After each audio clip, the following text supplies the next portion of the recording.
Hello, freedom seekers. Are you a wantrapreneur? Well, I can relate.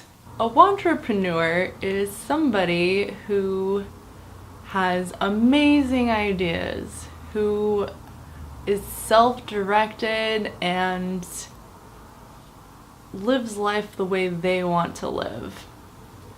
The difference between a wantrapreneur and an entrepreneur is that an entrepreneur makes money and a wantrapreneur doesn't. Does this sound familiar to you? Well, it's familiar for me. I've been a wantrapreneur for a long time now. If you're interested in figuring out how you can break through the wall of wantrapreneurship and actually start to make some money, stay tuned with me. But first, make sure you subscribe because I'm going to have a lot of amazing tips coming up so that you can find success and more freedom in your life. Wantrapreneurship has a bad reputation. Oftentimes, wantrapreneurs are depicted as being lazy or that they just can't grow up and get a job like everybody else. In reality, wantrapreneurs are dreamers and creatives. They don't like to be an employee. They don't like to answer to anyone but themselves. The big quality that makes you a wantrapreneur is you value freedom over security. You would rather express yourself than sell out for a conventional job. I feel for all of the wantrapreneurs out there. I've always valued my freedom over my security.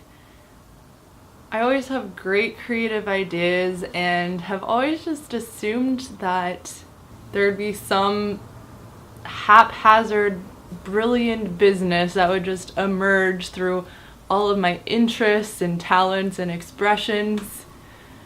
Well, that never happened. But then at some point, this lack of stability that I had cultivated started greatly impeding my freedom, which really wasn't the point of what I was trying to do. I had found myself in a decent amount of debt from some entrepreneurial endeavors that I hadn't researched well enough or completely committed to. And my quality of life was starting to suffer as a lot of my extra money had to go to credit card companies, and I was having trouble getting my basic needs met and just having money to enjoy life. It hit a real somber tone when my dog and best friend in the world had a serious spinal cord injury that left her paralyzed for a few days, and the vet bills were overwhelming. I felt helpless in being able to help my best friend recover from this serious injury, and that's when I knew that I had to change something.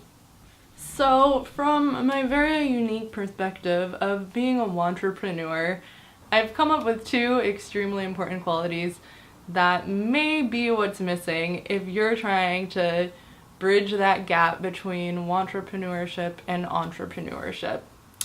These two qualities are focus and resilience. Focus is the act of pinpointing a specific task that's going to bring you from one place to another, even if it seems small, even if it seems insignificant.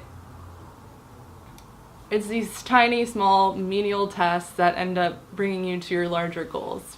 Focus has always been a challenge for me, and I have a feeling that maybe you might be able to relate. I think that even if you had genetics that would give you focus of steel, growing up in today's society would still give you a run for the money on being able to focus.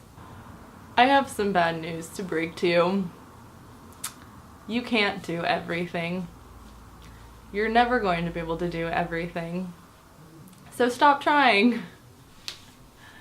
Being a jack of all trades can be fun and interesting, but if your goal is to have a successful business and entrepreneurship, you really need to figure out what your strong suit is and where you are needed and go with that.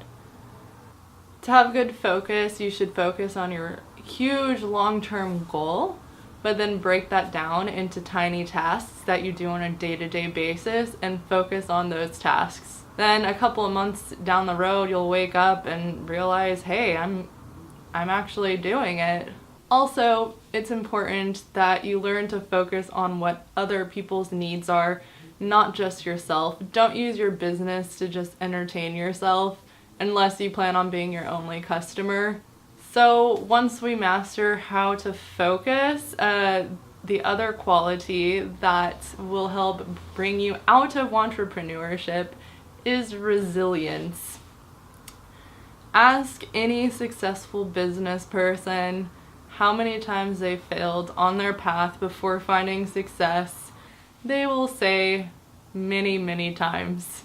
Resilience is the ability to look at the larger picture of your experiences, both in your personal and business life, and see how you can learn from them. See how you have learned from your past failures. Resilience is taking these things and becoming better from them instead of shirking away in humiliation. How can you grow? How can you learn? How can you become better?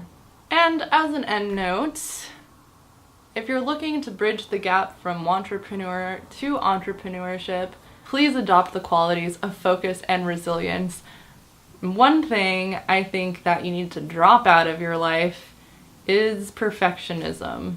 Perfectionism is something you might find wantrapreneurs possessing, but not entrepreneurs. And I know that this sounds counterintuitive, but it's true.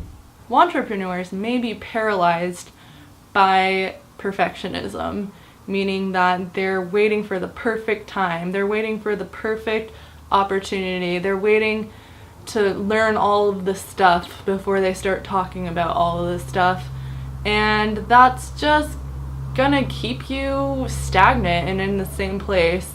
You can't hope to be perfect right off the bat. You need to develop a mindset that you're going to learn as you go. And that's the best way to learn. I hope you enjoyed this video and learned a little bit more about my history of being a professional wantrapreneur. I hope you come join me on my journey as I cross that barrier from wantrapreneurship to entrepreneurship. Please subscribe, I need your support, and it'll be a fun little journey for us. You can see my channel transform from 10 subscribers to, who knows, 10 million. So cultivate these qualities and stop being a wantrapreneur with me. I have a free training on how you can start developing a passive income business online, which to me is the greatest way that you can have freedom, have some money, and have the freedom to go wherever you want and work at the same time. So please click on that link, get into my email list, and we can keep in contact.